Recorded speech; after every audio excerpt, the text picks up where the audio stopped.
We can go months without food, we can go days without water or liquid, but we can only go a few minutes without oxygen or we die. CO2 is required for oxygen to get to the rest of our cells and give us the energy that we need to live. And yet for some reason, CO2 is also at the same time treated by the mainstream as if it's a waste product. It's deep breathing that is really emphasized as the number one thing that you don't want to do. You should never breathe with your mouth. There's no CO2. You're taking people who are already, dangerously unhealthy and you're depleting them of CO2 even more. Of course, most of them are going to die. Welcome to the Rejuvenate podcast. I'm your host, Chrissy Hawks, and I'm here with my co-host and creator of Feel Younger and Genetic Insights, Elwin Robinson. And today we are discussing the pioneering work of Dr. Buteyko and the importance of CO2. So Elwin, tell me, why this topic, why today? So in this episode, I want to go through the 12 core tenets of Buteykoism, which I don't think is a word, but I'll throw it out there. Honestly, the reason we decided to do this is because the videos that we did that were similar on Ray Peat and his controversial theories was extremely popular. And, a lot of people were interested in it. And so I was racking my brains thinking, what other genius has made a profound impact on health that hardly anyone has heard of? And the name that really came to the forefront of my mind was Dr. Buteyko. I really believe that what he taught was profoundly important. And I know a lot of his followers feel like what he did was the be-all and end-all, and if you just follow his method, nothing else matters. And I don't quite believe that is true, that it's such a universal panacea for every health issue.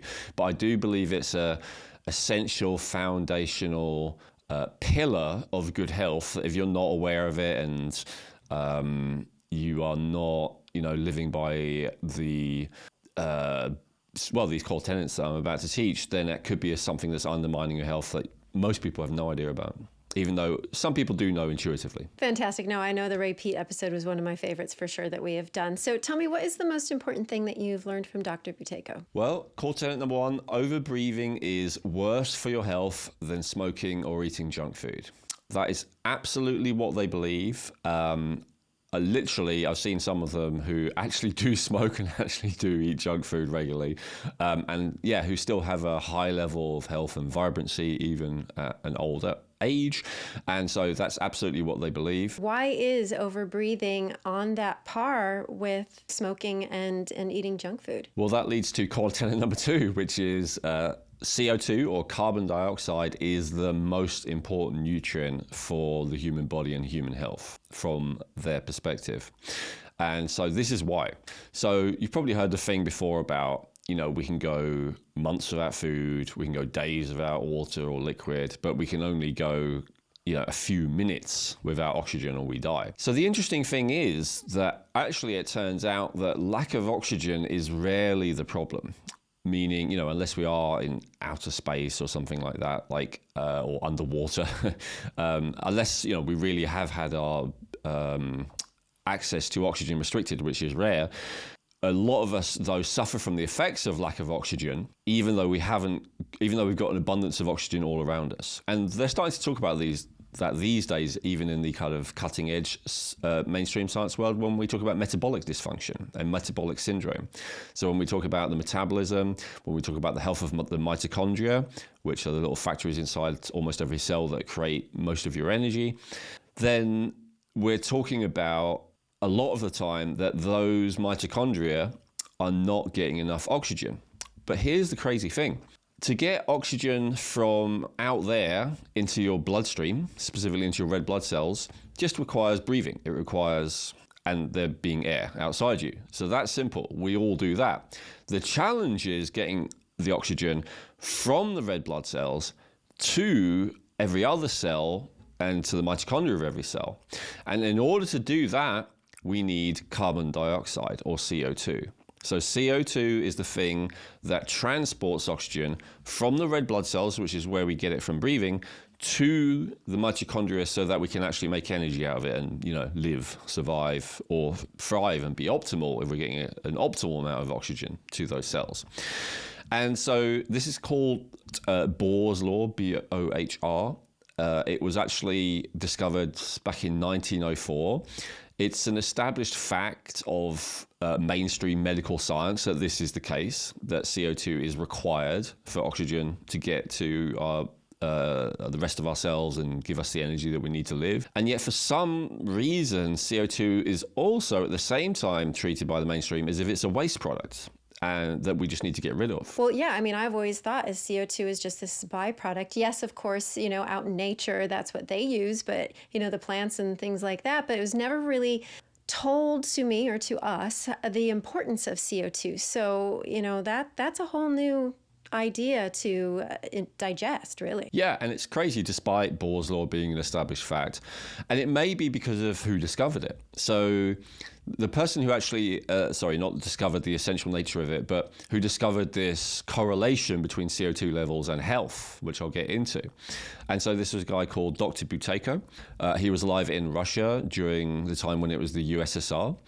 And he was a scientist in the medical field, and he was given the job of overseeing all kinds of people, but two particular classes of people at various times. First of all, athletes and astronauts. So these were people in peak physical condition, and then also people who are dying, who are, you know, terminally ill on the brink of dying.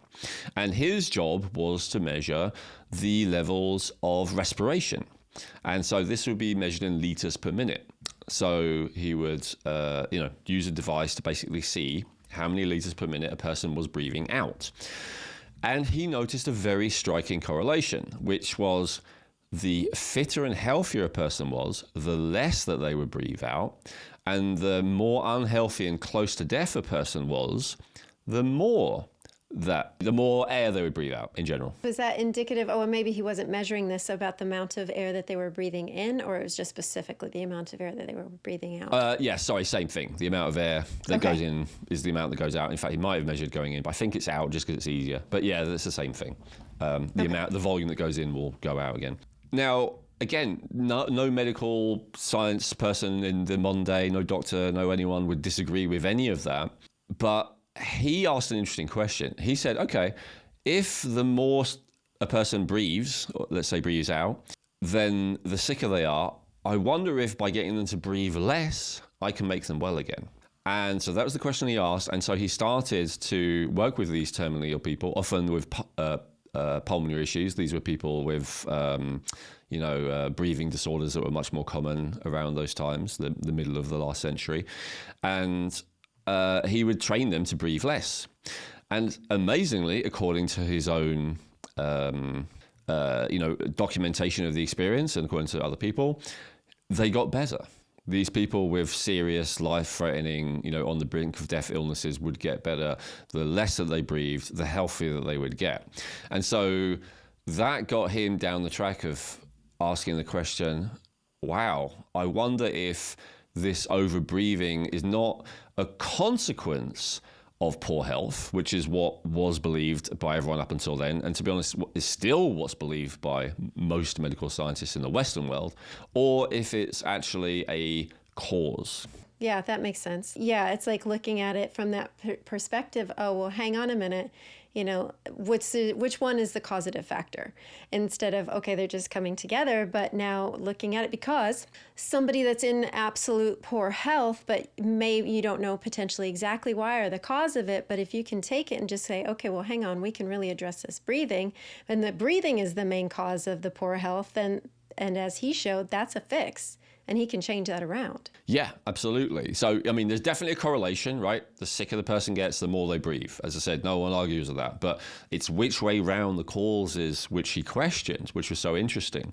So let me ask you the question, the viewer or listener. I know you know the answer to this, Chrissy, but for the viewer, if you hold your breath long enough, what is it that makes you want to breathe again? So just think a second, say it out loud. Okay. So when I ask most people that, the answer that they give is oxygen.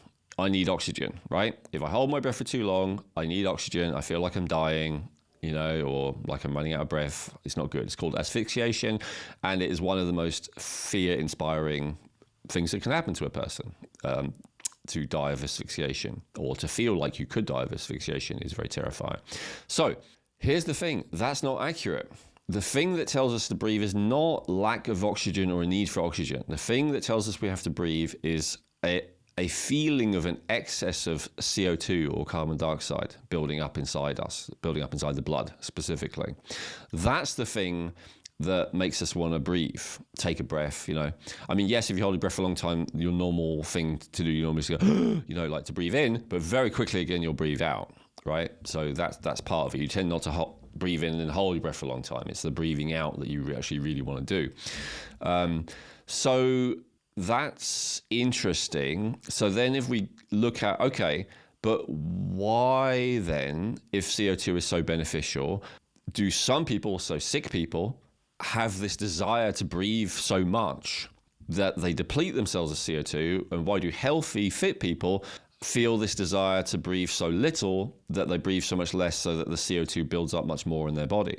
And so that's something that I refer to as CO2 tolerance. What does CO2 tolerance mean? So it's basically the amount that you can cope with without feeling like you're asphyxiating. It's really as simple as that. And there's two levels to that. And so in the Buteyko world, these tend to be called the control pause and the maximum pause. And they would say that a lot of how healthy you are and how healthy you're going to be depends on what that number is for you.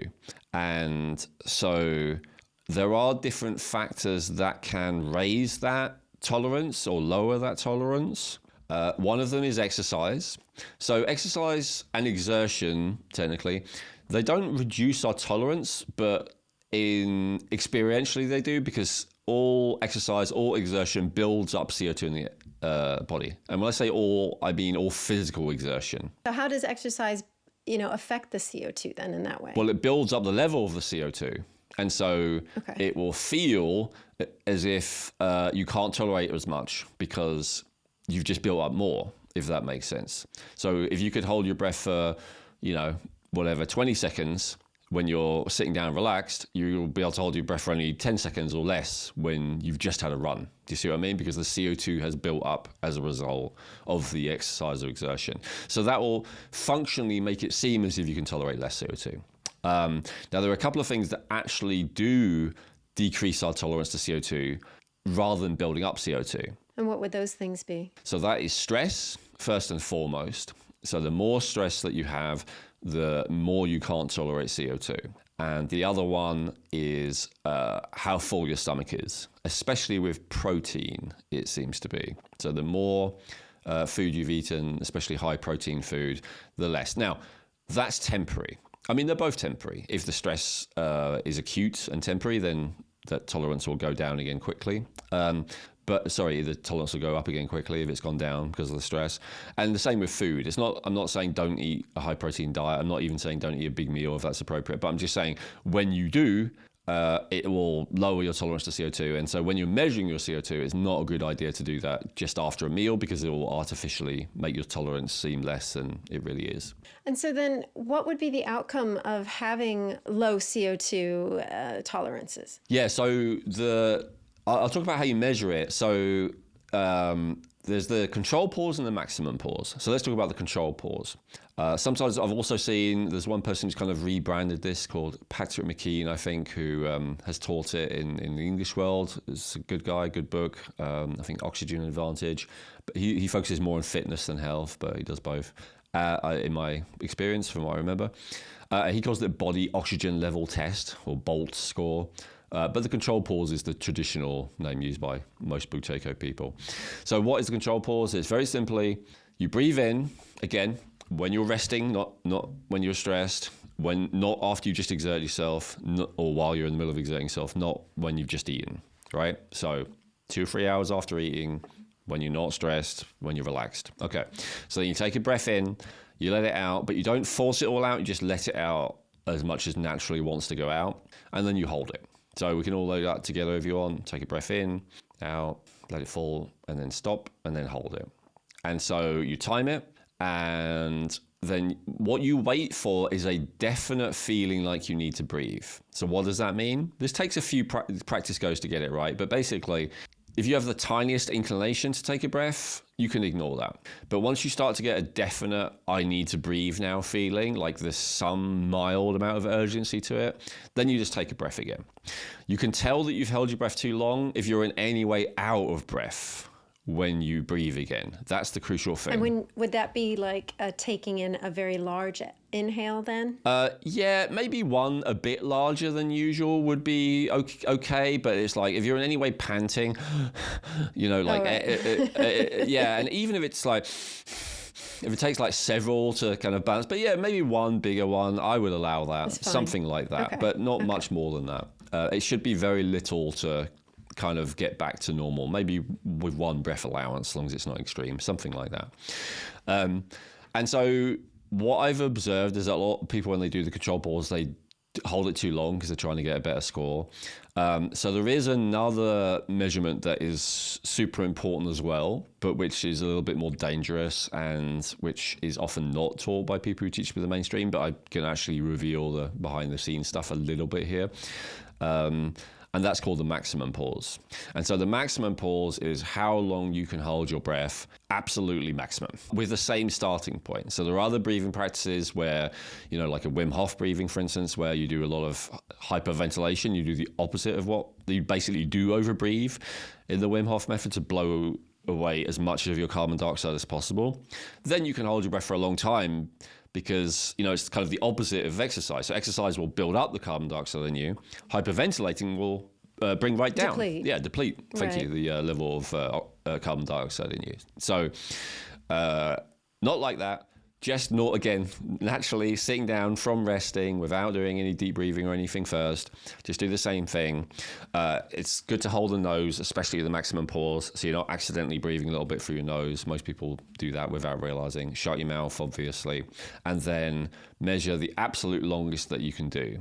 Some tips for how to be able to do it a little bit longer are, one of the things they talk about is sometimes you feel a desire to swallow, so go along with that. Another thing is just to move your head back and forth like that, or up and down, even around a little bit. And so what that does is it just distracts your brain, basically, and makes it a little bit longer. So you feel like, I'm dying, but then you're like, all right, let me just do 10 up and down or something, and you'll find that you can just do it. Like the motor action of that will distract you, and suddenly you weren't dying and you're fine. I've done this myself thousands of times, literally. I've done it with other people. I have never passed out, but there is a very small chance of that. If you do, there's nothing particularly unhealthy about. There's nothing terrible about that. Fainting, if you tell a doctor I fainted, then they'll want to look into the cause. But if you tell them it's because you hold the breath, they're going to go, well, okay. I held my breath. Yeah. It's not actually dangerous in most cases, unless you have some medical condition. That means you shouldn't do it. What's the measurement scale then? Because we're timing how long we're holding that controlled pause or the maximum pause. So what is that level of measurement that tells us the status of our health? In seconds.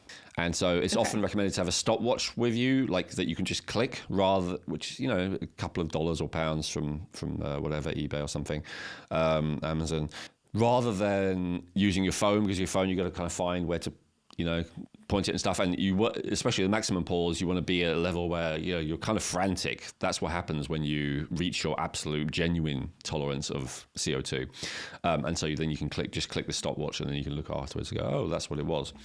And so generally your maximum pause will be 2 and maybe at the most 3 times as much as your control pause. So I say that because some people, when I try it, I notice they have they tell me I have a control pause of 30 and then a maximum pause of 40. It's like, no, you don't. In that case, you didn't do the control. Well, you didn't do one of them properly. And judging by how red and out of breath you look, it wasn't the maximum. It was the control pause.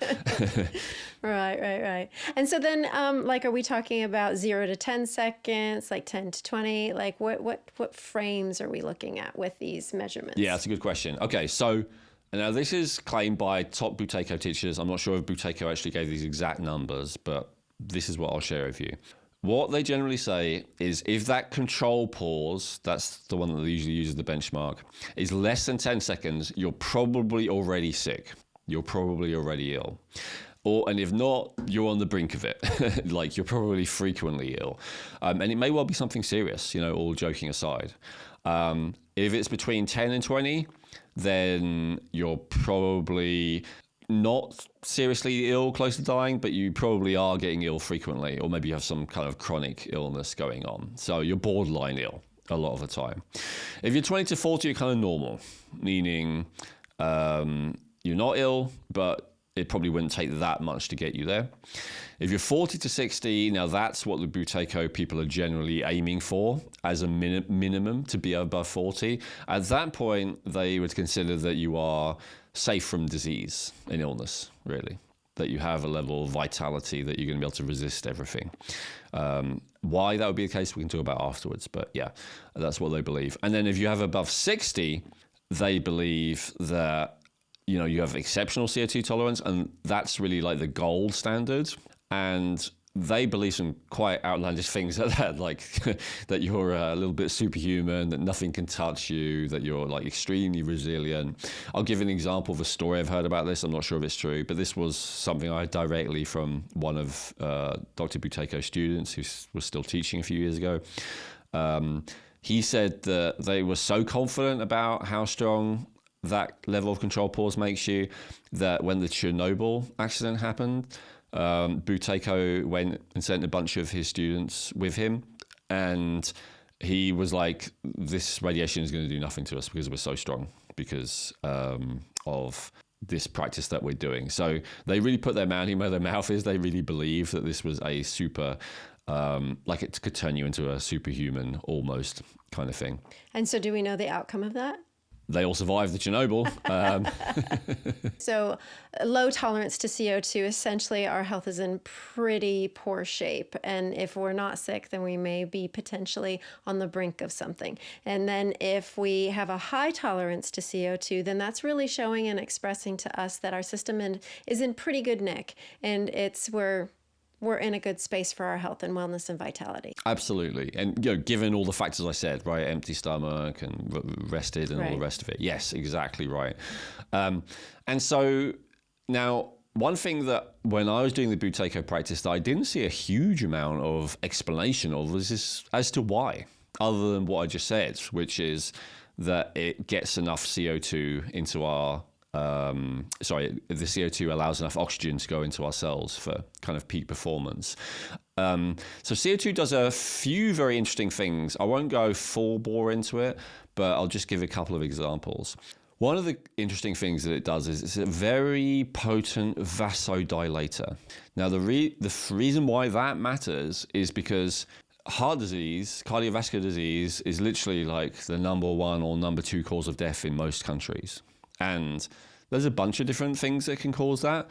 But fundamentally, a constriction of the blood vessels is always part of it, even if there's other factors going on that we've talked about in that episode, like toxicity and blockage and all the rest of it. Still, if the blood vessels dilate, then you won't have a stroke or a heart attack or whatever it might be. It's always going to happen when it's constricted, or almost always. So the usual thing that's recommended in the Western medical world to dilate the blood vessels is nitric oxide. Like nitric oxide is pretty much around in a lot of places, not CO2. Yes, and that was really down to the pharmaceutical industry again, big surprise, with their discovery of Viagra in the 80s. And so it had such a noticeable effect. I believe that wasn't originally being researched for sexual function. It was being researched for cardiovascular health reasons. And before that research, I think, which predated Viagra slightly, they also thought nitric oxide was a waste chemical. And then they discovered that it has this particular defect of significantly dilating the blood vessels. And so they were like, fantastic, and we can give you a drug that will do that, and that will have this erectile effect, and it will also be very protective potentially for heart disease. Here's the thing though. Both Buteyko and Ray P, who I mentioned at the beginning, were of a very different opinion on this. They were of the opinion that nitric oxide is actually a stress chemical, that yes, it can be life-saving, but that it's kind of more of an emergency backup for when your main form of vasodilating gas is not available, which is carbon dioxide. Let's say if you were in a trauma, something trying to kill you or whatever, that level of stress and exertion that you're likely to be under will deplete your CO2 a lot. And so nitric oxide is the backup one. Now, nitric oxide is also related to sexual function. It is true that oxytocin also stimulates nitric oxide. So nitric oxide, just like cortisol, I don't believe is bad, but I believe it's not meant to be raised for a long period of time. It's meant to be occasionally spiked. That's the distinction. And there are, this is not just a theory, there are loads of studies that say nitric oxide in excess is actually damaging. It's just that that's not what's focused on because they like to sell their nitric oxide drugs. But it is still a fact. There are many, many, many studies that nitric oxide is damaging, especially what they call excessive levels. So here's the thing. Carbon dioxide is just as effective, really more effective at doing that vasodilation. So that's one of the benefits. Now, of course, if you have vasodilation going on, not only do you not die of a heart attack, but on a more everyday level, the blood flow is increased to everywhere that you want it to be, the extremities, right? The blood flow is increased to the brain, the blood flow is increased to the extremities, the blood flow is increased, but also to every organ, every gland, right? Which is so important to our health. The blood and therefore the nutrients, including the oxygen and the CO2, which transports the oxygens, can all get to places much better when there is that vasodilation. So the same benefit that you get from, a sauna, one of the reasons a sauna is considered to be so healthy is because it causes that vasodilation. The reason that some drugs and nutrients are considered to be so healthy is because they cause that vasodilation. Well, having being able to tolerate a high amount of CO2 naturally being present in your blood will be constantly doing that. Constantly making sure there's an abundance of nutrients getting in and all the waste that's necessary getting out with minimal traffic jam, backlog, blockage, right? Because there's plenty of dilation, there's plenty of blood able to get in and out of every cell, or let's say molecularly to every cell. So that's a huge benefit of CO2. Maybe I'll just do that one, but that's one example, right? That's a pretty big one. There's, a lot of people that have anemia out there, which is more about iron and things like that. But does CO2 play a role here? Well, the interesting thing is often the consequences will be similar, but it is different. So with anemia, what's going on is that your red blood cells are failing to transport the oxygen as well as they should for various different reasons. So that's more of an issue of, from the outside up to the red blood cell issue. The CO2 is more of an issue of once whatever level is in the red blood cell, does it get to the cell? Because it gets to the mitochondria. But it's a good question. They are kind of related because a lot of time people may feel, tired and weak and drained and depleted and all the rest of it, and they don't get it. And then maybe they do an iron test and it's perfectly normal. It's even high. So it's nothing to do with that. And then maybe the B12 is fine. And yet they have all those symptoms. And, they call that all kinds of things, maybe the extreme chronic fatigue, which of course can relate to other things. But even with chronic fatigue syndrome, I believe that latest research still says that fundamentally it's an issue of mitochondrial energy. Now, they think it's, mitochondrial energy in the sense of some error within the mitochondria. But my understanding is that a lack of oxygen getting to the mitochondria is always going to be a significant contributing factor to not having enough ATP. And why that matters for everything, just to clarify that in case people haven't watched my other episodes on this, ATP is the fuel that every cell in your body uses to do what it does. And so when you don't have enough oxygen getting to the mitochondria, your mitochondria often use backup systems of getting energy. There's loads of backups, right? To make, otherwise, otherwise we wouldn't have survived as a species very long at all. But here's the challenge. All of those backups have at least one of these features in common, and often both. They either require raising stress chemicals. So for instance, tearing down muscle tissue and using that as energy, tearing down fat and using that as energy, breaking down fat and using it as energy. It all requires elevated levels of cortisol and adrenaline or adrenaline. And often the waste product of creating ATP without enough oxygen is much worse. So with the optimal form of energy production, you have a unit of energy, let's say glucose, and you have oxygen, and your body can create up to 38 units of ATP from 2 units of glucose. When your body's doing it, and that's often called oxidative phosphorylation. Now, the other main way that your body uses is called glycation. And with glycation, your body only gets 4 units of ATP from 2 units of glucose. So while we tend to think of food as our fuel or energy, if the difference between the food we get with and without oxygen is like 19 times as much, I believe, or was it 10 times as much, something like that, then most of it, 10 times of 90% of it, 90% of the energy, if we're optimal, is actually coming from oxygen, not the food, if that makes sense, because it's the oxygen that gets so much out of the food. Well, here's the other thing. When you do oxidative phosphorylation, when that's how you get your energy, and when that's how mitochondria utilize glucose, the waste products by a Western medical point of view are CO2 and water. That's it.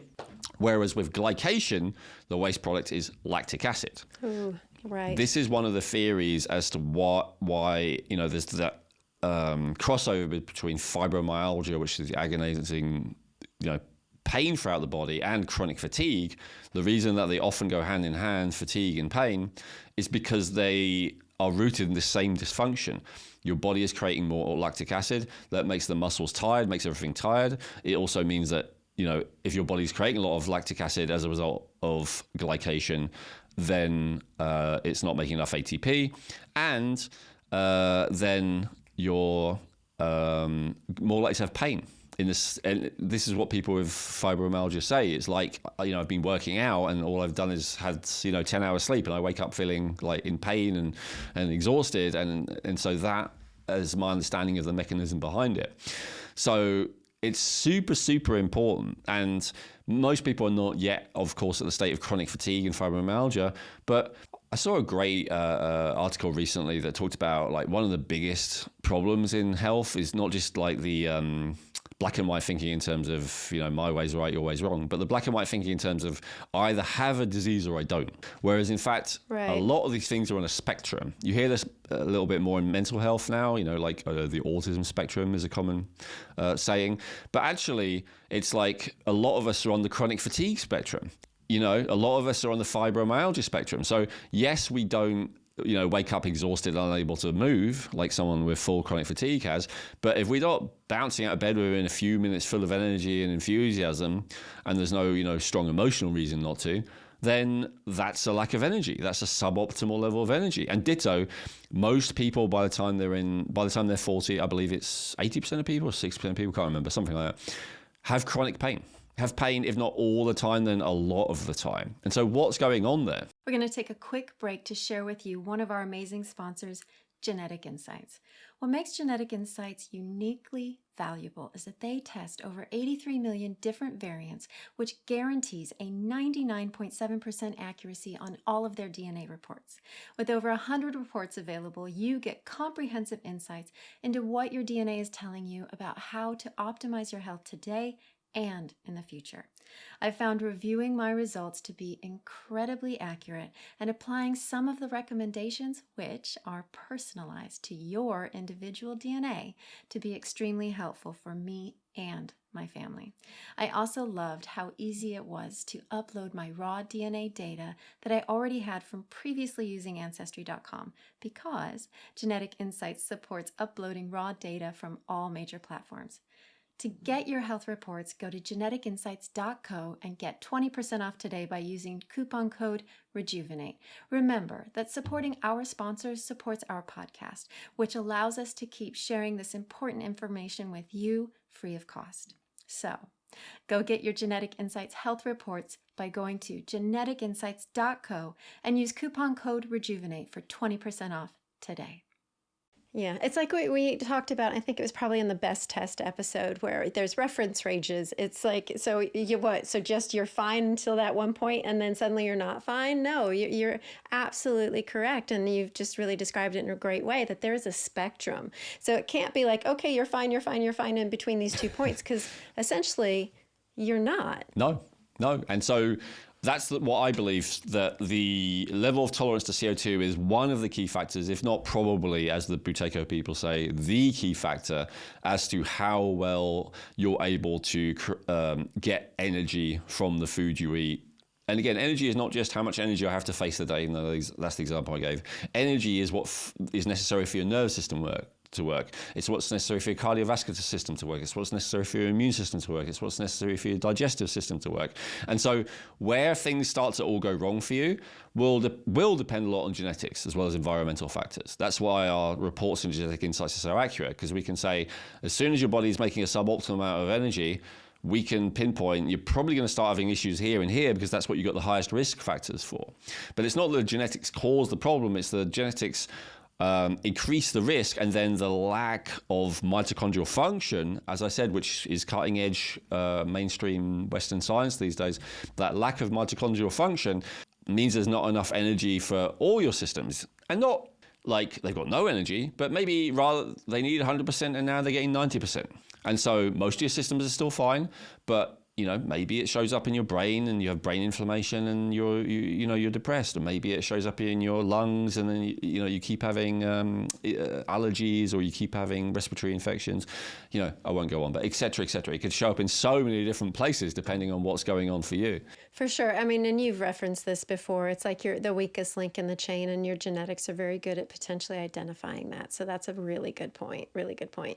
You mentioned some of the couple of things that CO2 does. Did you want to carry on there? I'll just give one more, which is that one of the things that the Buteyko people said, which I do not have a strong amount of, I haven't seen a strong amount of evidence behind it, but it might well exist, but which is absolutely true in my experience, which is maybe why I didn't bother researching it too much, is that it relaxes you. So as well as like I said, sauna will, or something warm will relax you and it will vasodilate you, or CO2 vasodilates you. It also relaxes you. Reading Ray Peat's work in the last couple of years has actually helped to clarify that. So his view was that a lot of different hormones and chemicals, even though they have some function, generally they're in the category of either stress chemicals or not stress chemicals, so calming. And he considered nitric oxide, as I said earlier, to be a stress chemical, along with the obvious ones like cortisol, but also along with not obvious ones that other people don't realize, maybe like estrogen and serotonin. Well, he considered CO2 to be the opposite. He considered it to be a relaxing gas. What would it do in the body to relax the body? That's what I'm not 100% clear on the mechanism, but I believe it's based on what I just said. So the crazy thing that a lot of people don't realize is it actually takes energy to relax. So that's the first thing. An example of that I heard a teacher on thyroid say, which I thought makes sense. And thyroid is another reason why you might have mitochondrial dysfunction, of course, that your mitochondria are not producing enough energy. He said that when you don't have enough energy, in that case he was talking about thyroid, then you will become rigid and stiff, and basically you'll become tense. You won't be able to relax, like literally in terms of the muscles in your body. And that also leads to that buildup of lactic acid. If you're constantly tensing a muscle, if you can't release it, well, and a lot of pain conditions are basically that. When you speak to a lot of body workers like I have, it's because there's something locked, and I've had that, and and you can tell it to release all you want, and massage therapists can try massaging it, and a trigger point person can try rolling a ball in it or whatever, but it's hard to get it to relax once it's decided to really get chronically tight. And so it requires energy to relax. And so when you sort out your thyroid, maybe when you get enough carbon dioxide, when you sort out these issues, then your body has enough energy and then it relaxes. And if you think about this makes sense, because throughout most of our evolution, if you didn't have enough carbon dioxide, if you didn't have enough energy, if you didn't have enough ATP, it's going to be probably one of a few things. One reason, which is very, very common and a preoccupation of most animals in the wild, is that you might not have enough food, right? So if you don't have enough food, your cortisol goes up because your body is keeping your blood sugar high by liberating energy from storage, and you're going to be in a bit of an emergency mode, right? So, the other thing, if your energy goes down, that could be because of lack of CO2, as we've talked about. And so why would your CO2 be low? Because you're in a high stress state. Why are you in a high stress state? Because you're in an emergency. So it goes back to that thing. So there's an obvious, definite, survival reason why there's a correlation between having low CO2 and, high levels of stress and vice versa. But I'm not sure about the exact mechanisms other than what I just said. Okay. I mean, yeah, when you say it takes energy for the body to relax, it's like sometimes I'll just be lying in bed and then I'll suddenly realize, like, oh my gosh, my body's tense and I have to consciously relax it. Yep, absolutely. Is there a type of breathing that they say is bad? Yeah, so now we talked about how terrible over breathing is. So what's good breathing? So deep breathing is the school that I was part of. It's deep breathing that is really emphasized as the number one thing that you don't want to do. Give us an example of what deep breathing is.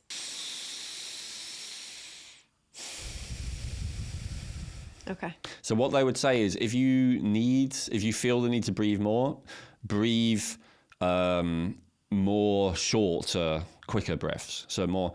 Okay.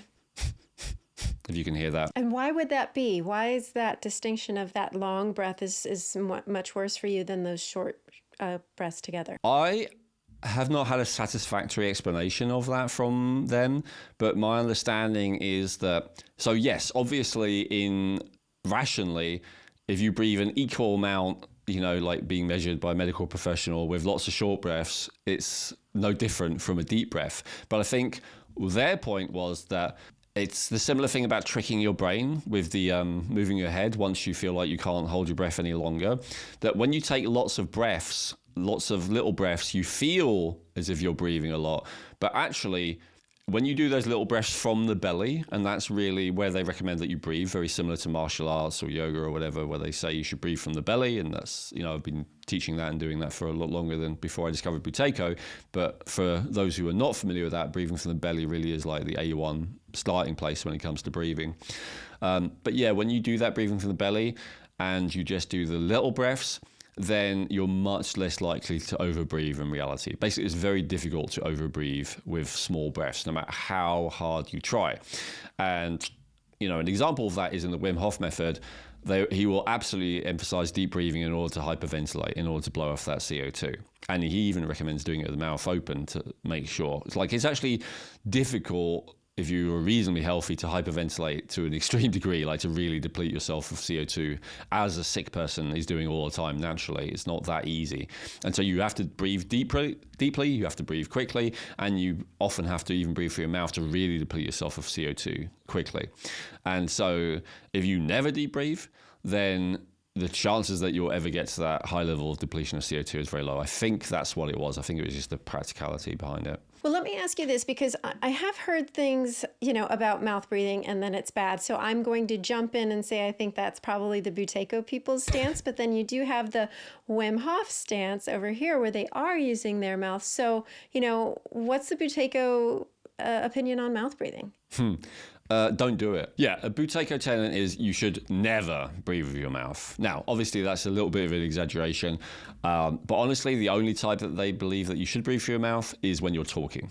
That's it. I almost 100% agree with that. The only thing I would add is I think breathing through the mouth for very specific reasons, like the specific tension relieving and trauma relieving breaths that involve breathing out through the mouth sometimes. And certain pranayamas use mouth breathing too as well. Yeah, I mean, just for pranayama, even with that, I would personally recommend doing it for the nose rather than the mouth.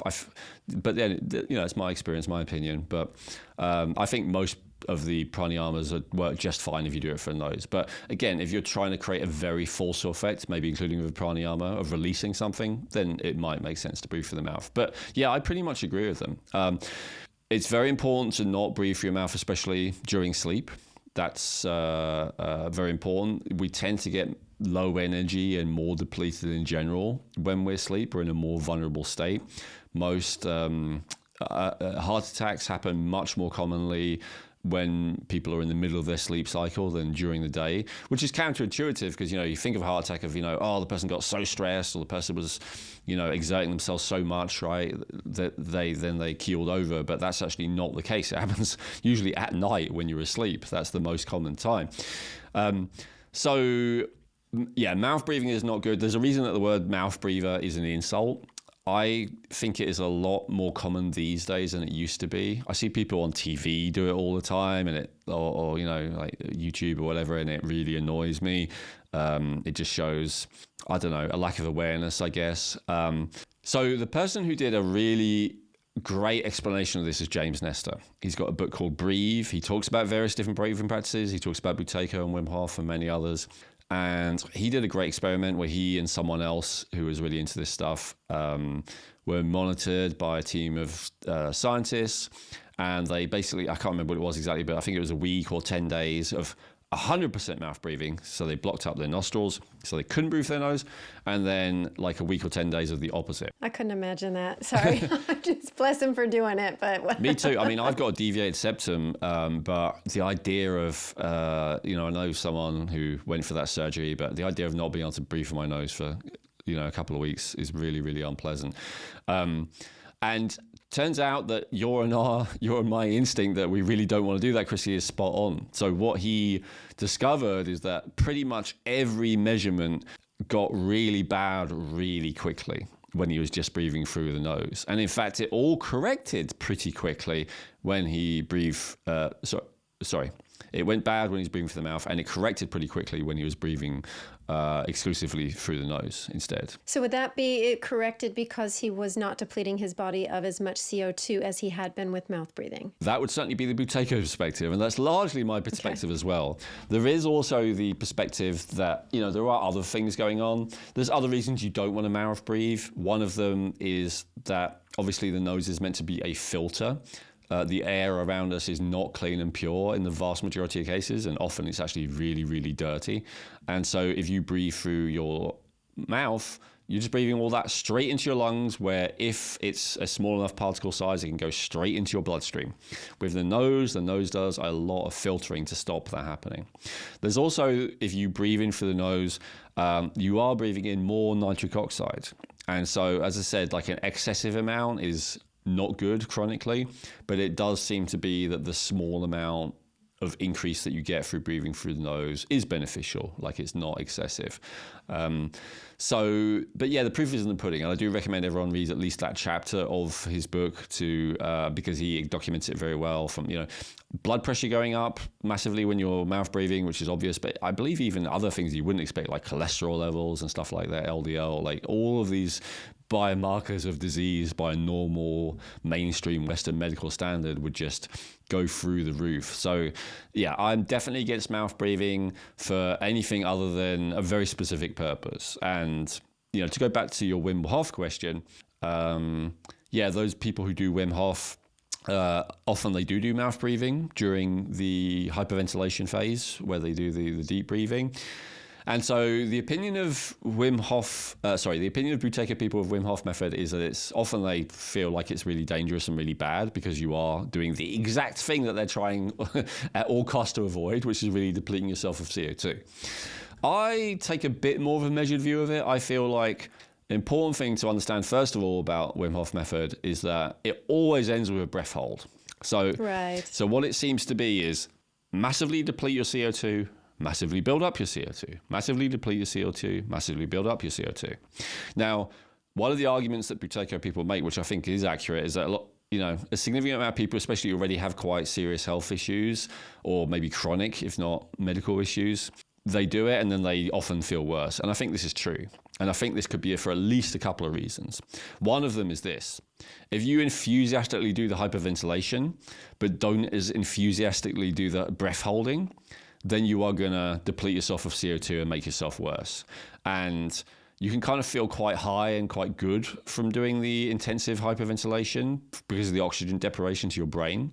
And you can feel terrified, panic through holding your breath for a long time. So a person without sufficient discipline, I think, or even just understanding of what we're talking about, they could easily make themselves worse. Too much hyperventilation, not enough breath holding. That's one reason. The other reason that it could be a bad idea is because the same reason that very intensive exercise might be a bad idea for some people. Right. So yes, in theory, doing high intensity training, for instance, where you push yourself all out, a series of times is great for all the reasons that people recommend it, tell you it's great. But for some people, it's just too much for them. It raises their stress chemicals too high, it depresses their thyroid, it depresses their immune system, all that stuff. Well, the same thing could be true, and I believe is true, for things like the Wim Hof method and other breathing techniques that emphasize deep breathing, especially if you don't end with a breath hold or do regular breath holds, that it's raising stress chemicals too much, and it's depleting CO2 too much. It's suppressing thyroid, the immune system, metabolism, all that stuff, and it's not good to do excessively. Yeah, I mean, that's a really good point. So it's like proceed with caution and make sure that you are not somebody that could be potentially in that category where if you're not looking to raise stress chemicals, you potentially do have a serious illness, like that might not be the right, how can I say, not program, but thing for you to do potentially, because we're looking at supporting people, not trying to make them a little bit worse. But there are people that have had benefits from the Wim Hof method for sure. Many, and I just want to emphasize that I do think it's a great thing in the same way that I think going between very hot and very cold is a great thing. It right. is a great thing, but not for everyone. You have to be in the right health condition to be able to handle that as well. Exactly. And he does emphasize that with the cold Wim Hof. He says, don't do it if you're already ill, or at least with an acute illness. I know he says that. But yeah, I mean, look, some people have got some people have got better from even very serious illnesses by doing it. So I think it depends a lot on all kinds of factors. So I'm not saying not to do it, but I'm saying if you just feel worse and worse doing it, it may not be a detox response. It may just be because it's making you worse. So just be aware. Yeah, good point. Going back as well to mouth breathing, I mean, because there's, you discussed athletics and high intensity exercise, and you see a lot of people that are out there doing anaerobic exercise and they're huffing and puffing through their mouth. But I'm assuming that the Buteyko method is saying no matter what, even if you're doing such a high intensity exercise, you should still only be breathing through your mouth. I mean, nose. Yeah, absolutely. The absolute last thing you want to be doing when you are exercising is breathing through your mouth. And yet, I understand the temptation, and also it's the least damaging in a way, because the more intense the exertion you're going through, the more CO2 you're having build up in your system, along with lactic acid. I realize I said some people do too much of one and the other and all the rest of it, but when you are doing exercise, your body is pulling out all the stops, and it's still creating plenty of CO2, no matter how, unless you really have that severe chronic fatigue, in which case you're not intensely exercising in the first place. So you are creating lots of CO2. And so it's less bad to be huffing and puffing and over-breathing then, but it means that you get significantly less benefit. And this is one of the other tenets of Buteyko that I'll throw out there, which is they really believe that exercise is mainly beneficial or primarily beneficial because it raises CO2, which is a very interesting perspective. Literally, if you talk to people about health, up until recently, it was all about healthy diet and exercise, right? That's what everyone would say. In our genetic insights reports, a lot of the times, one of the first recommendations, it's usually in the top 1, 2, maybe 3, is exercise. Why? Because there's just so much scientific evidence saying that it's beneficial, right? And obviously, you have to exercise at the right level, as we talked about a little bit today, and I have another episodes, but finding the right level of exertion for you and doing it, preferably every day, at least moderate exercise, has just shown to have countless benefits. And also intense exercise for most people has shown to have countless benefits if it's, again, moderate. So why? Is a question that I don't see answered as often, right? It's so much talk about how beneficial it is. Well, I think this is one of the hidden reasons. We talked about how beneficial CO2 is. I talked about why it's so beneficial earlier. So for most people, they're not aware of any kind of breathing practices at all, right? And so the only way that they will ever build up high levels of CO2 in their body is by exercising. So what I'm saying is exercise is a lot more common than breathing practice still, right? And so that's why it's very common. Oh, you want to be healthy, you got to exercise. Well, I believe, as the Buteyko people do, that is one of the reasons. I don't think it's the only reason. I don't know if they do as well. I do think there's definitely other things. I think, just movement in and of itself. And I say that from experience because I experimented with only doing Buteyko and keeping my CO2 levels very high and not moving, and it's not as beneficial. Like, there is absolutely a benefit to movement and exercise beyond CO2, but I'm still saying, and I still believe, that a lot of it is CO2. And when I was doing that, I got away with having a very high level of health and energy despite never exercising for a period of time. It was actually amazing that was possible. So yeah, I do believe that it is mainly CO2 that is the benefits. I don't know, 50%, 60%, something like that. But there's still plenty of other benefit too. I hope you're enjoying this episode. I just need to take a moment to quickly tell you about a way that you can support the podcast by getting high quality, affordable supplements that Elwin and I personally use, and that's Feel Younger. What I love about Feel Younger is they have great quality products with minimal fillers, but the prices are very affordable. You can call their customer support team 20 hours a day, 7 days a week, and in my experience, they're really helpful and friendly. And what I love most of all is the amazing descriptions Elwin's written for each product category about that topic. There's so much information and education on it. I've actually learned more from reading their product descriptions than I have from most articles. So, to support the podcast, please use Feel Younger for all your supplement needs. And to let them know we sent you, you can use promo code RejuvenateMe for a 20% discount off your first order at feelyounger.net.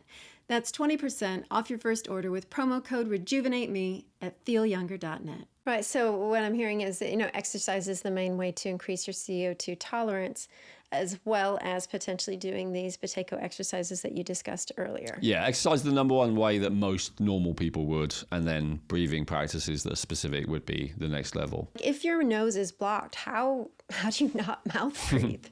Well, that's a good question. And it's one of the most common objections that I get, actually. My nose is blocked, I can't do it. So here's another interesting Buteyko tenet. A blocked nose usually means that you're overbreathing. So the crazy thing is your body is CO2 depleted. Now, your body is kind of, conflicted in this. On one hand, it's not able to tolerate very high levels of CO2 once you're sick and unhealthy, right? And unfit.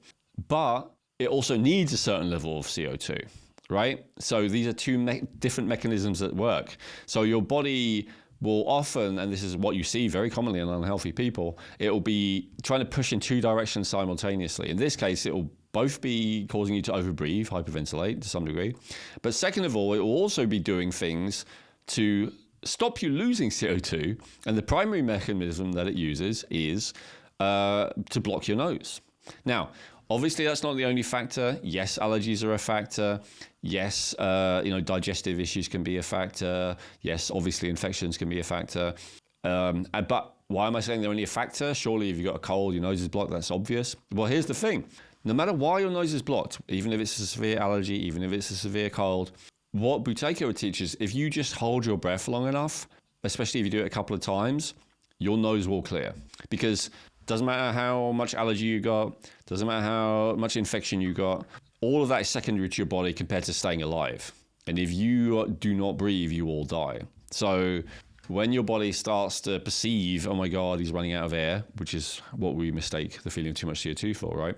It will start opening the nose. So a great little tip if your nose is blocked is take a deep breath in, breathe out, but not pushing out, and then just stop, hold your nose, and then go back and forth like this specifically, and really hold it as long as you can, depending on what you're... So trying for like a maximum pause almost. Absolutely a maximum, yeah.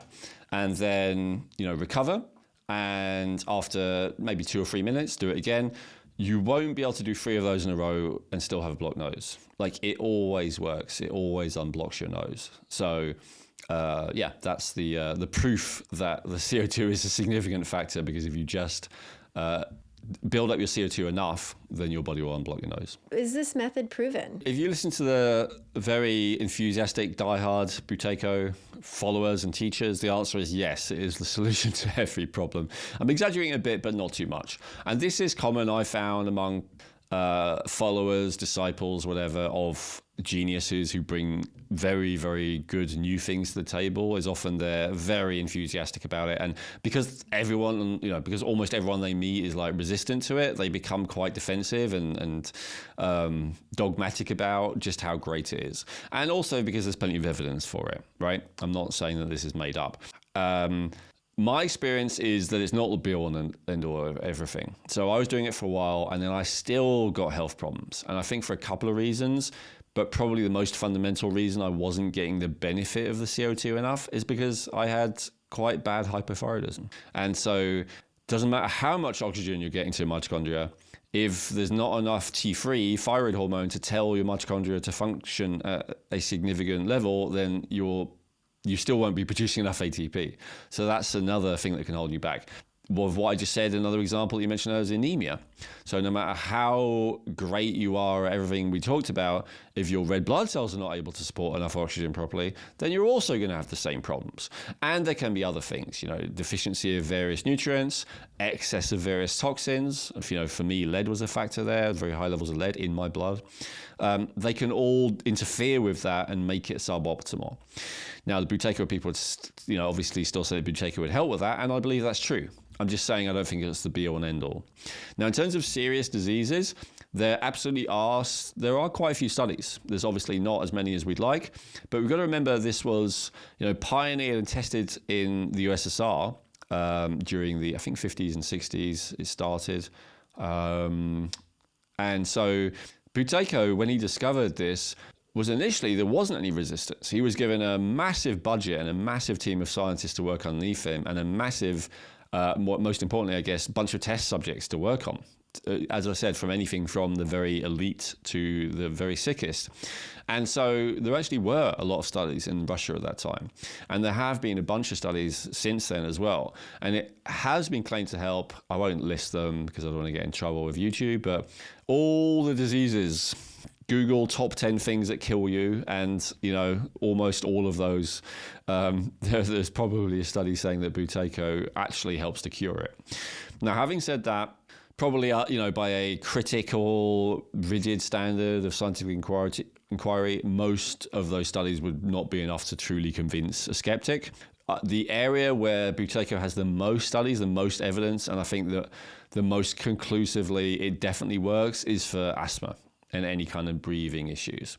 So it turns out with asthma, we have exactly the wrong tendency again, right? So if we have asthma, we feel like we can't breathe, and so we try and breathe more. Maybe we take an inhaler, which helps us breathe more. But it turns out from a Buteyko perspective that we're doing the exact opposite of what we should. That in the same way that the body blocking the nose is like a defense mechanism from losing too much CO2. So the spasming in the lungs that cause that restriction in breathing, from Buteyko's perspective, is another defense mechanism by the body to stop you from over-breathing. So it's like so many of those things that we have a symptom, which is actually a body's protective mechanism, like, for instance, high cholesterol as the body's attempt to protect the arteries, for instance. And we work on the protective mechanism rather than the root cause in the first place. And so what Buteyko teaches to do with asthma, again, in a nutshell, is, in fact, let's talk about the practice, right? It's the exact same practice that they recommend for everyone. But there's many, many studies showing that it really works. And Patrick McKean, who I mentioned earlier, that's one. I know he's worked with a lot of athletes, but I think asthmatics is one of the other people that he's worked with, and that's within the United Kingdom. So, there's plenty of studies and evidence. And you're talking about asthmatics, but I mean, the one thing that's popping up as well into my mind that's a big, big thing out to, nowadays is sleep apnea as well. Yes. Would that be, I'm assuming that this could potentially help people get rid of their CPAP machines. Yeah, well, sleep apnea is an interesting one. And again, I remember I had a client, so I asked one of my Buteyko teachers about it at the time, and they said, yeah, sleep apnea is another defense mechanism. So again, we see it, and it's quite alarming when someone stops breathing and, they blame it on the person swallowing their tongue and having the airway restricted. But that's not it's kind of weird. Like, why would you swallow your own tongue? How ridiculous are we as human beings? And so, they believe that actually, again, it's your body is like getting to dangerously low levels of CO2. There's more likely to happen when you're asleep, which is why what I said earlier is true, that you're more likely to die when you're asleep than you're awake, even though you should be resting and safe and all the rest. And so your body stops breathing in an attempt to build that CO2 back up to a bearable level. And then we perceive that as a threat, and then we start pumping oxygen into there. It's funny, I was just listening to a podcast last night with Elon Musk on there, and he was talking about how he had exactly the same thought that I did around when COVID first started, and they put all these people on ventilators, which is that's going to kill them. And turns out we had different reasons for it. He was focusing more on the high level of oxygen that's unnatural in the that they would give people frying their lungs, which is also true, and I agree with that. But what I was focused on is like, there's no CO2. You're taking people who are already, dangerously unhealthy, and you're depleting them of CO2 even more. Of course, most of them are going to die. And in fact, that's exactly what ended up happening. And so that's an example where understanding key things like this will actually give you insight and understanding that people who've been to Harvard and people who have umpteen doctorates and degrees and all the rest of it don't understand, right? It's so simple once you understand the basic mechanisms underlying the body's function that for whatever reason, maybe it's, profit-based, but I think a lot of it is more just, that saying, which I think came from a famous physicist, that, scientific progress happens one funeral at a time. Like, once science has a particular idea in its head, it often will not change its mind, even though science is supposed to be about openness and inquiry and all the rest. And I think the fact that Buteyko was active in the USSR when the USSR was the mortal enemy of the West has a factor about it. I think if the research was done even in somewhere completely innocuous, like, I don't know, Argentina or whatever, somewhere that wasn't on anyone's side, I think it probably would have been embraced in the West. I think it wasn't embraced initially because it was of the enemy. And then, like these days, it's just rigidified like dogma that that CO2 is a waste product and it's not good. And Bohr's law, yeah, okay, but otherwise it's a waste product. Practicalities. Let's just talk about that. So there's two approaches to it. There's the gentle and then there's the intense. So the gentle approach to this is usually what I see taught publicly. The intense is what I've seen in a more private one-to-one or live teaching setting. The slow method is easier, or the gentle method, let's say, is easier, and it is less risky, but it is far, far, far slower to make progress. That's the crucial thing. So if you take the gentle approach, you're probably talking years until you make a significant shift in your control pause or your maximum pause. In fact, you won't be doing really maximum pauses if you're doing the gentle way. I had a YouTube comment, I talked a little bit about Buteyko before, someone saying that, Buteyko doesn't say to do the intense, he says to do it gently and all the rest. And I said, well, I'm sure that's what your teachers told you. And I believe that, but they're not the only types. That's not the only school of thought. So the other school of thought is, if you want to do it quickly, if you want to do it rapidly, and you are willing to be disciplined and you're willing to face a high level of discomfort on a regular basis, so you have to be highly motivated. But people are, they're either highly motivated because they're sick, usually, like the asthma case, or they're highly motivated maybe because they're athletes and they want to get that age, right? But usually it is one of those two categories of people who's willing to do this. They will basically practice doing maximum pauses regularly. So the system that I was taught is 4 times a day, ideally. And if you want to be really dogmatic about it, which I know some of them were, then it's like, almost equally spaced apart. I know some students would literally wake up in the night to do it and then go back to sleep, which I didn't do. I think even 2 or 3 times a day would still move the needle with the practice I'm about to say. But like aiming to do 4 times a day is no bad thing if it means you end up doing it 2 or 3. If you consider 2 times a day an achievement, you probably often won't even do that, and then you're not going to get very far. So this is a real commitment, at least for a period of time. So what you basically do is you do the procedure, like I said, for the maximum pause, and then the other important thing is, I won't give away all the secrets because it's like a group, but crucial thing is when you reach your absolute maximum, and I told you some of the behind the scenes tricks to how to push it even further.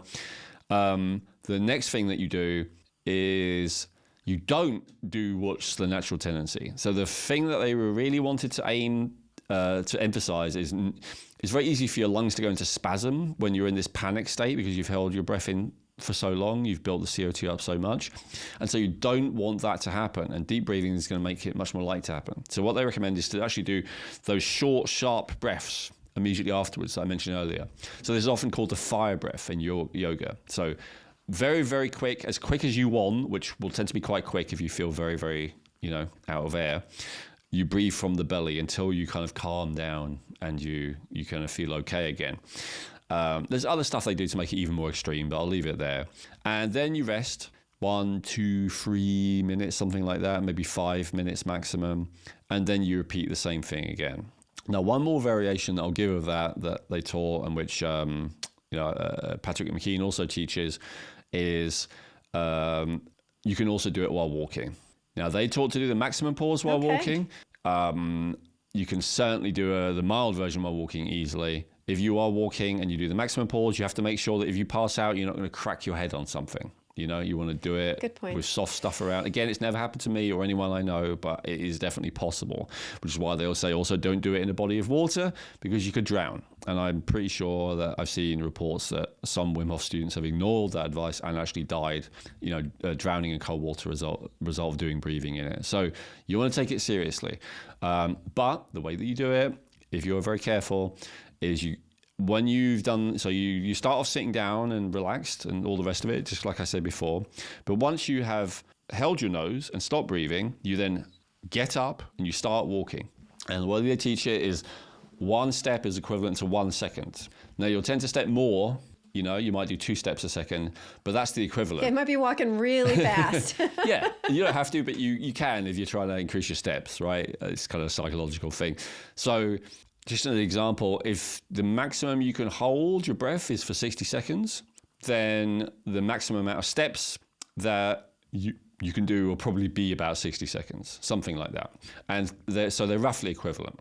And some people like to do one and some people like to do the other, especially people who really like to exercise. I've noticed they tend to like to do the active version.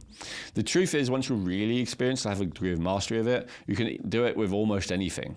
So you can do the Buteyko with press-ups, you can do the Buteyko with squat and all the rest of it. Obviously, 1 squat is not equivalent to 1 step. That's significantly more exertion. But the point is you can do it with almost any kind of movement once you have that level of mastery over it. So what's the difference? Well, there's benefits in walking in its own right. We talked about that in a recent episode. It's moving the lymph and moving the circulation, and it's neuromuscular coordination, all this good stuff that's great for you. So that's the reason why walking is a good thing to do at least some of the time instead of sitting down breathing. And the way that it works, of course, is that the exertion just of walking builds up CO2. So it just pushes your maximum in a different way. So whereas, what I found is usually if you can do 60 seconds sitting, you might be able to do 35, 40 seconds walking in a reasonably mild way. And so, that's great. That's about equivalent. And so usually you do 3 rounds or 3 sets of that. So this is a practice that, if you're pausing for, it depends how long you can hold your breath, but let's say, if you're pausing for 1 or 2 minutes in between, you can do it all in 10 minutes. If you're really going for it, holding a long time and giving yourself a bit of a break to relax afterwards, then maybe 20 minutes, but it's not a huge amount of time. But it's a very intense experience. Now, I have to say this about holding your breath. It will stimulate stress chemicals in you like almost nothing else. So this is what the mainstream scientists, when I've seen them commenting on Wim Hof method and how it works, they often have a different opinion of how it works than Wim Hof seems to, although he talks about it as well. But they say it mainly works through modulating stress chemicals. And when I say modulating, I mean massively increasing temporarily. And Wim Hof talks about this. He talks about how, doing his practice, it's you raise your adrenaline more than doing a bungee jump every time you do it. So every time you do a cycle of his breath. And that is also true for the Buteyko method. If you do that maximum pause, like I just described, your stress chemicals will go sky high temporarily. But here's the interesting thing. You shouldn't freak out, just like you don't freak out when you do the Wim Hof method. And so the reason is because of the CO2. The very high levels of CO2 balance out the adrenaline. And so this is more evidence to me that CO2 is a calming, almost tranquilizing substance, that if you have very high CO2, then even a high level of adrenaline that would normally make you panic is actually, it feels kind of peaceful, relaxing in a very intense kind of way. And so that's that combination of the CO2 with the adrenaline and probably, cortisol, noradrenaline, the other stress chemicals as well, even dopamine. So yes, I would just be aware of that. And again, the same stuff I said earlier applies to some degree to Buteyko, or not as much as it does to Wim Hof, about if you're sensitive to stress, then it would be potentially a bad idea to do so frequent maximum pauses to raise your cortisol so much. Even though the mainstream science generally says that acute high stress, very temporarily, is very beneficial. It's a fantastic anti-inflammatory. It's fantastic for the immune system function. It's fantastic for the cardiovascular system. There's loads of systems that really benefit from that temporary spike of stress chemicals, but still, you want to make sure that your unique situation, it's okay for that. It's good for that. Good point. Okay, so yeah, and I'm also assuming then the frequency of doing something like this is important as well, because just doing it once on the off chance is not going to really move the needle in the direction that we want it to. So the people who are really into this, they have a lovely little spreadsheet in the computer or written down, and it's like, so every, more before breakfast, before lunch, before dinner, before bed. Those are the 4 things. And then you do 3 rounds. And then with every single one, you write it down. So first of all, you do your control pause. What is it? It's 20 seconds, it's 40 seconds, whatever. Then you do it. And so with the maximum pauses, your aim, this is probably the last thing I should clarify about the practicalities. You're aiming to do a bigger maximum each time. And it absolutely works that way. So you increase your tolerance each time. And because of that, you don't quite give your all in the first round. You kind of push it like 80% in the first round, 90% in the second round, and then 100% in the third round. Now, when you're just starting, you probably do 100% every time because most people are very not good at getting to their maximum. They give up far too easily for reasons we can talk about in a sec. But once you're good at it, that's kind of how you do it. And you might get good at it in a few days or a couple of weeks. It doesn't take long if you're doing it at this level of practice. So you write down, okay, so today my control pause is 22 seconds. And then my first maximum was like 48. And my second one was 70. And then my last one was 85. And so that one is like a thick, like fantastic. And then you're aiming to kind of beat that every time. But what you're really aiming for, more importantly, is that control pause to go up. Because as we said, that's really the thing that determines your level of health, not so much the maximum pause. It's how long can you hold your breath that it's no big deal and you don't need to recover. Right. And you also said that the maximum pause should be roughly 3 times the control? 2 to 3. 2 to 3. And so then let's just go for numbers. If we're saying, between 40 and 60 seconds of a controlled pause is optimal health, then you're really looking at a 3-minute. Yes. And that's maximum. Right. And that's exactly what I got to. After a few months, I got to 180-second maximum pause. And honestly, I probably could have gone further, but they advised that that's the maximum that you should do. But with everything, there's a case of diminishing returns, and that's true for CO2. So while most of us... Oh, and that's another point I should bring up. The fact that most of us in the modern age are very depleted of CO2. So...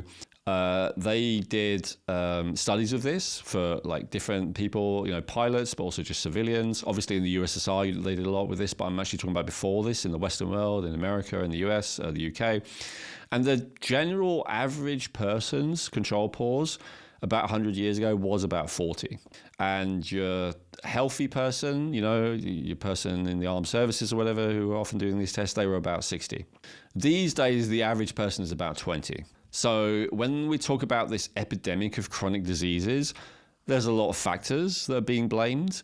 And, they all have various degrees of validity. We've talked before about a few of them, like the sudden massive levels of seed oils added to our diets in the 1980s Absolutely. onwards. And, the level of different toxic chemicals and all the rest of it. But this is another factor. This is another significant factor. And again, you could see... like the reduction of our control pause from very healthy to barely healthy, that's basically the difference between 40 and 20, as just a symptom of something else, right? Which may be true to some degree, right? Like maybe the high level of stress, maybe overeating, maybe all kinds of other things, right? But we could also, as Buteyko, have that lightning bolt moment and go, well, whatever it is that has got me into such a sorry state, maybe I can reverse it significantly, and this is one of the main ways I can do it. Well, Elwin, since you did get to that pretty much 180 seconds maximum pause, how difficult is that? It's really difficult. The feeling of asphyxiation is one of the things that stimulates the most stress chemicals, as we mentioned earlier. And that's what I wanted to... There's another great story in James Nestor's book again, Breathe, very good book on breathing.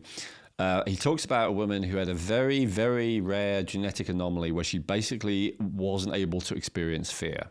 And so as a result of that, she actually got in a lot of trouble. She put herself in a lot of dangerous situations. And it turns out that just reasonably, theoretically knowing that something is dangerous isn't enough to keep us safe, humans. We really do have to have the feeling of fear often to stop us making bad choices.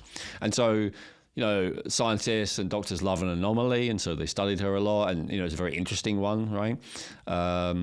To understand that, to understand fear, and so they tried a lot of different experiments on her to try and scare her, basically. Lots of really horrible things, to be honest, that would be torture for someone like you or me, and they all had no effect on her. They did nothing, and then finally, one of them, it just occurred to him to do something, the scientist, and he put some pure CO2 right under her nose. Now, bear in mind, the average amount of CO2 in our air, I believe, is 0.04%. And they're, freaking out because it's going up a little bit and how that's, going to cause all these problems, even though it causes more plants to grow more quickly, which create more oxygen. So anyway, so he put this pure CO2 underneath her, and she experienced terror for the first time in her life. It was the first time that she experienced fear. Why would doing that make her feel that way? Which is very interesting to them, yeah, and that's exactly the question that they asked. But what they came to is that, there's different kind of wirings around fear, obviously, as to what causes fear, and there's theories as well about, which fears we're born with versus the ones that we are taught, that we're conditioned with. But it turns out that the fear of suffocation or asphyxiation is so strongly innately built into us that it is deeper and overrides and is in fact separate from, as proven in this genetic case, from every other source of fear. It's such an innate, massive risk. Survival mechanism. Yeah, it's such a risk to asphyxiate that survival mechanism is at a whole other level. And so I say that to say it is a big deal to do a maximum pause. Once, ever, let alone 12 times a day or whatever I've been talking about. And so I do understand why most people don't want to do it and have a resistance to it. But this is what I want to say. When you do it, it has a benefit. And, people who are big fans of Wim Hof method, they're basically doing the same thing. It's the same thing of really pushing it with that breath hold if you're doing it properly. And, a lot of them talk about how they're less stressed, they're less overwhelmed, they're less bothered by things in their everyday life. And I think that's one of the other reasons that it lowers stress, ironically. It lowers stress in your everyday life because it spikes stress so acutely. There's a great quote in Fight Club, a good film from the 90s, where this very mild-mannered guy gets pulled into this world of fighting, and once a week or whatever. And he says, he used to be so intimidated and nervous and neurotic and scared of everyone. And after fighting, he'd go to work and, it's like the volume was turned down and everything. Nothing bothers him anymore. He wasn't afraid, nothing was a big deal. And I would say that's to some degree, it's similar actually with this, because what it has in common is you're facing the fear of death, literally. Every time that you do it, you're facing the fear of death. Now, yeah, okay, being in a fight with someone is another level. It is true. But you're not being in a fight with someone 12 times a day, right? So holding or you shouldn't be. If you are, get out of that situation. So holding your breath that often, it really helps you to, again, if that's okay for you, if it's not overwhelming to your body, if you can handle that, it really helps you to face fear and because most of us orient our whole lives around avoiding feelings that we don't want to feel. And there's a benefit to that. So someone who spends their whole life avoiding feeling guilty goes around being a good person a lot of the time, as an example. Someone who goes around avoiding shame all the time will often behave in a very decent way, in the world because they don't want to feel that way. So wanting to avoid painful feelings is not bad from many perspectives, but it is limiting to the person if it's compulsive. And we've talked about compulsiveness before. And so many people don't want to feel fear and they do whatever they can to avoid the feeling of fear. And it means that often they end up in very boring, complacent lives, comfortable lives, which and that's why we have this saying of getting outside your comfort zone, right? As a good thing rather than a bad thing, which it might, 200 years ago, getting outside your comfort zone was a bad thing because you're often outside your comfort zone. But these days it's seen as a good thing because so many of us do live in a comfort zone of at least physical safety, even if psychologically we are a mess. And so to feel that real physical feeling of I might die, not the intellectual worry about I might die, it's a very different thing, and it's actually got a lot of benefit. So for those of you thinking, well, that's all very interesting, Owen, but I'm never going to do that because I hate the feeling of holding my breath. I do get it. And as I said, it might even be valid depending on your level of health. But that would be the other perspective I just want to say to you. It's facing a very, very deep fear over and over again. Unfortunately, it's not something you can really boast about, people. It's not ego food, like you can boast that, you fought someone and won or just survived the experience. You can't really boast that you held your breath. To most people, they're not going to think it's anything other than maybe silly. But and I know that is actually a huge deal, that you have faced a major fear and not given into it, and that will change your perspective on life, I believe, and my experience says. That's a really good point. It's very interesting. So I'm glad you did share that. You did mention that somebody's like, no, I'm not going to do that, Elwin. Are there other ways that somebody could increase their CO2 tolerance? That's a good question. So the Buteyko people, that's really it. As I said, it's either the gentle version of what I said.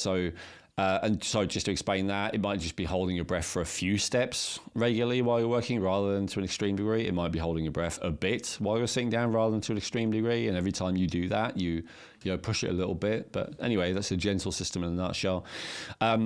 When I came across Ray Peat's work, I'm going to mention him again because he's relevant. He's one of the only people who talks about the benefits of CO2, and he's the only person I found who talks about the benefits of CO2 that doesn't seem to have got it from Buteyko. He's actually got it from first principles by just looking and deeply understanding the biochemistry and questioning it, which unfortunately most scientists these days don't question anything, and he questioned things, and so he came to very similar conclusions about CO2. He wasn't big on breath holding though, as far as I know. So what he believed, first of all, is the more carbohydrates you eat, the more CO2 that you create. This is true. I talked about this earlier, that by using glucose as an energy fuel, you're going to create more CO2 as a waste product, or maybe byproduct would be a byproduct, more accurate, or end product, more accurate description. And so that's one thing that he emphasized. Carbon dioxide is great. Carbon dioxide will mean your body's more likely to create energy the best way, and it's also the byproduct of your body creating energy the best way. So to get into that positive cycle, to eat more carbohydrate was one of the things that he recommended.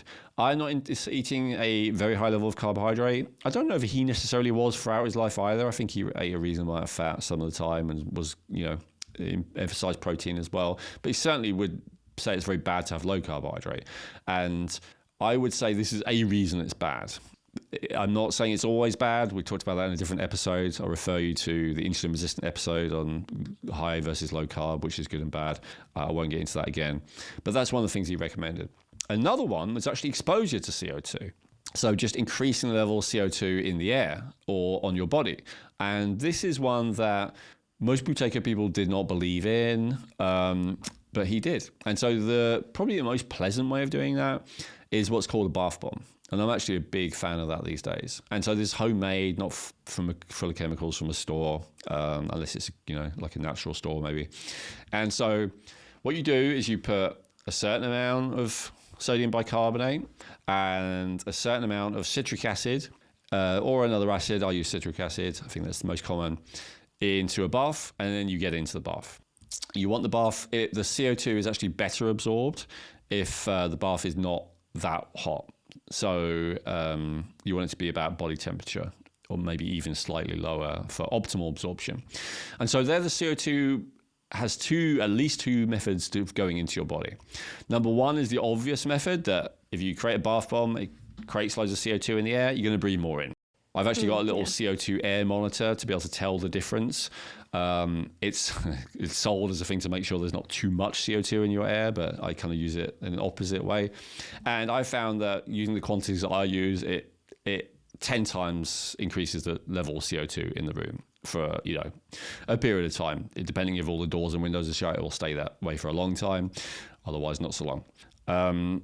So that's one way. But the other way, and the more important way, and the reason you do it in a bath rather than just doing it in a room where you happen to be breathing in, is because you can also absorb it through the skin.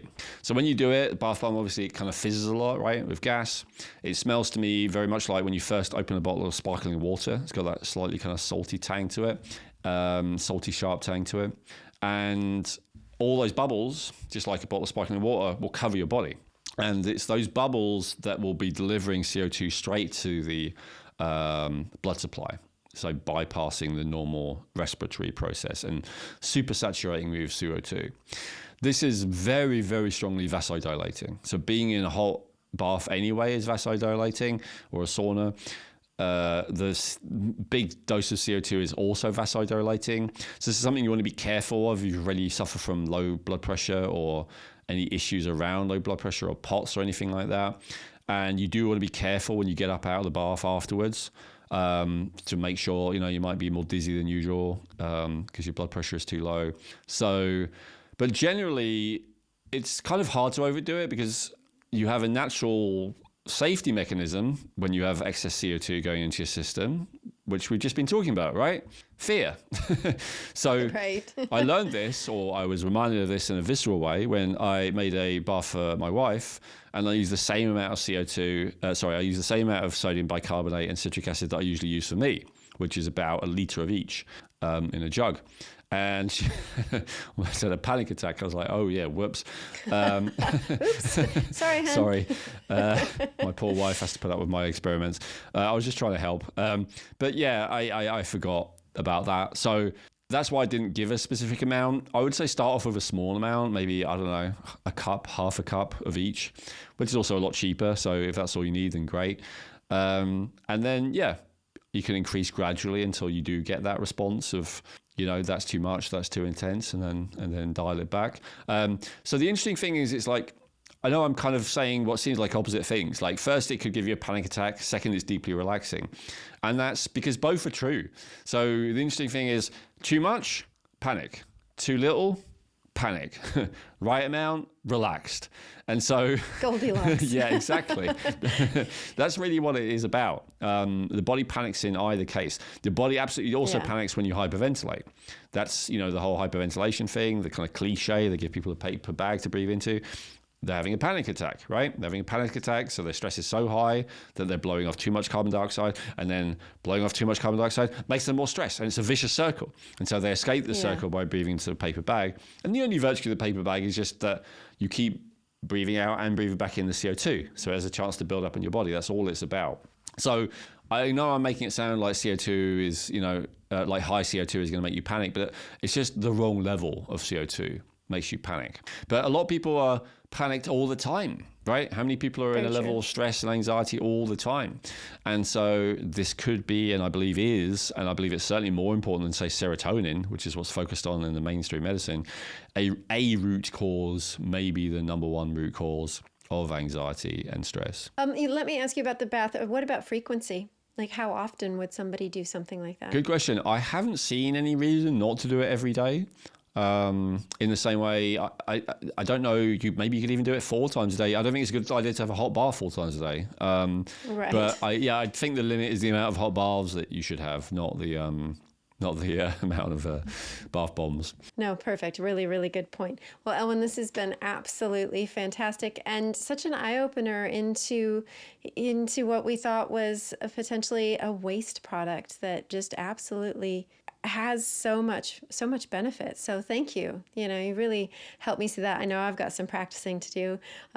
Don't know about the full-on maximum pause yet, but I'll be working towards it. But before we close, are there any final thoughts that you would like to say to our listeners? Yeah, just based on what you said, I know you exercise, Chrissy. So one simple thing to do is to stop breathing through your mouth when you exercise. That'll build up the CO2 and slowly increase your tolerance. And another thing you can do is just hold your breath temporarily for a few seconds while you exercise. And you can do that every minute, every couple of minutes, something like that. And that will just keep gradually, subtly building up the CO2 a bit, and then you stop again. And, so there's those kind of subtle things you can do while you're doing what you're already doing. It doesn't have to add another minute to your day. You can do it while you're doing what you would do anyway. For those watching, I'd say please have an open mind to this. I don't expect you to believe me, but do your research. There's a bunch of very interesting people. I've mentioned one out there teaching about CO2.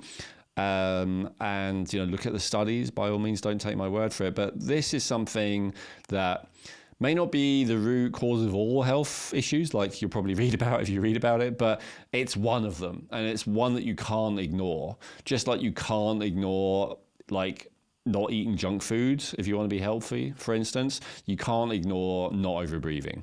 And I do put it in that category. And I see a few people. I went to a healing event with Joe Dispenza and, like advanced meditation retreat thing. And I was actually amazed during the breaks how many people are outside smoking. And I'm not judging them. I used to smoke. But it is interesting to spend a lot of money on a thing where basically he does, teach you meditations that usually are revolved around healing. That's especially here for smokers. And then you're outside smoking. But as much as I judge that, first of all, I've been that stupid many times. And probably still will be. And then second of all, it's actually not that crazy compared to all these things that we do that we don't even realize. That's the thing. So if you would also be that kind of person who would tut if you saw someone who said that they want to be healthy and the next minute you see them smoking or eating junk food, it's actually the same with overbreathing. And I'll also say, think about it. Like just intuitively, if you're with someone and you're both just sitting there and you're kind of normal and you hear them going, does that indicate to you health or lack of health? No, definitely lack of health. And when I hear that, I'm like, oh, there's cause for concern there with that individual for sure. Absolutely. And I know you run, Chrissy. So imagine you were running with someone and you were like out of breath, maybe struggling to try and breathe through your nose because, it's hard. And the person next to you is just chatting away, like not out of breath at all. Are you going to think that person's more fit than you or less fit than you? Oh, God, absolutely more fit. So I just want to say I've given you a lot of theory and a lot of science and a lot of further reading and all the rest of it. But if you actually think about it, this is totally intuitive. We all know instinctually that the healthiest person is the one that overbreathes the least. So the only leap of faith is that by consciously getting yourself to breathe less, that will make you healthier. And it's not that big a leap. And so I'd say, yeah, please try it. And also please share this message far and wide with everyone who you feel might be open to it. Oh, and again, as always, thank you. Thank you for opening our awareness and bringing this out to the field. It's really quite amazing. And for your dedication, too. I mean, well done. I'm just going to give you a little round of applause for that 180 seconds of that maximum pause. So well done. Oh, you're the first person who's ever praised me feat. for it. Thank you so much. Yay. And thank you, everyone that's joined us today. It's our pleasure to bring you this information. So please do leave your comments below. Please make sure you also hit the like and subscribe button and that bell icon so you don't miss an episode. And we'll see you next time. Hey, I hope you enjoyed that video. You may have noticed I recommended a few different videos in that episode. And one of the ones I recommend is just here, if you want to click there. Or another one I recommend is just below, if you want to click on that one and watch that next.